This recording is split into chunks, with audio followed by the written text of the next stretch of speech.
আসসালামু আলাইকুম মাছ চাষি ভাই ও মৎস্য উদ্যোক্তা বন্ধুগণ, আশা করি আপনারা সকলে ভালো আছেন।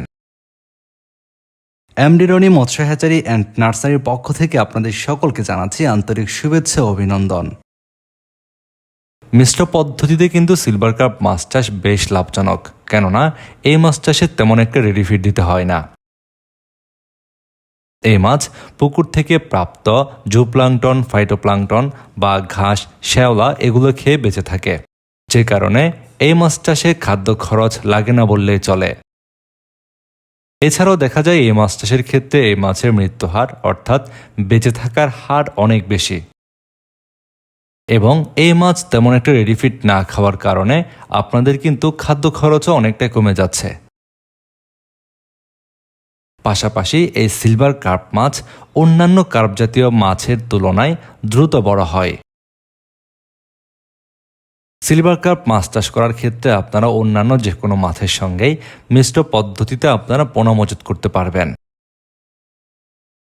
সিলভার কার্প মাছ চাষ করার ক্ষেত্রে এই মাছটি সাধারণত সোনালী বাদামি শেওলা, সবুজ শেওলা, হলুদ সবুজ শেওলা এবং নীল সবুজ শেওলা খেয়ে থাকে।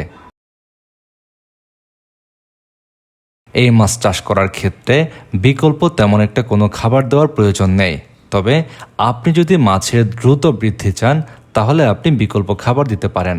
বাজারে প্রাপ্ত নানা রকম মৎস্য ফিড রয়েছে, সেগুলো চাইলে ব্যবহার করতে পারেন। সিলভার কার্প মাছ চাষ করার ক্ষেত্রে আপনারা ভালোভাবে চাষ করলে এই মাছ চাষের রোগবালাই অনেকটাই কমে যায়। সিলভার কার্প মাছ চাষ করার জন্য আপনারা যারা বর্তমান সময়ে সিলভার কার্প মাছের পোনা খুঁজছেন, আপনারা এমডি রনি মৎস্য নার্সারি থেকে সংগ্রহ করতে পারবেন সিলভার কার্প মাছের পোনা।